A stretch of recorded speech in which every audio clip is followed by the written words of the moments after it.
লম্বা লিস্টে যাদের দেশে আমাদের প্রবেশাধিকার নাই। ওই মন্ত্রী যার সঙ্গে আমি মেরিনা নিয়ে আলাপ করলাম, সে বলল যে দেখেন আপনি বন্ধু মানুষ, আপনাকে পুরো জিনিসটা আমি বোঝাবো। আমি বোঝাবো বলতে আমি নিজে গেছি, এই যখন তারা আসে দেখার জন্য যে বাংলাদেশিরা রিজেক্টেড হয়ে যাচ্ছে কেন, তো নানাজনের কাগজপত্র দেখালো, শিক্ষার সার্টিফিকেট ভুল, জালিয়াত।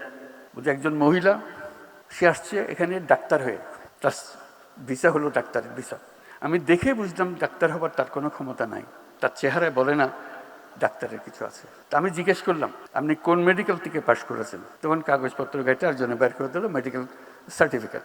তো স্টাফরা বললো স্যার এটা জাল, এটা ভুয়া, বাকি সমস্ত সার্টিফিকেট তার জাল। সে বললো যে আমার অ্যাসেসমেন্টে সবোধ কাজ যেটা শেষ পর্যন্ত করবে, আমি ঢুকতে পারমিশন দিলে সে গৃহকর্মী হবে, কিন্তু নিয়ে এসছে ডাক্তারের সার্টিফিকেট।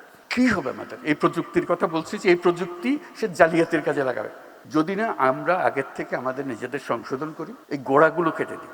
হাজারে হাজারে মানুষ, নানা ভুয়া, সব কিছু ভুয়া, পারমিশন ভুয়া, ব্যাংক সার্টিফিকেট ভুয়া, এবং আমরা ইস্যু করছি সেগুলো, এবং জেনুইনলি ইস্যু করছি, যেখান থেকে যাওয়ার কথা সেখান থেকে ইস্যু করছি পয়সা।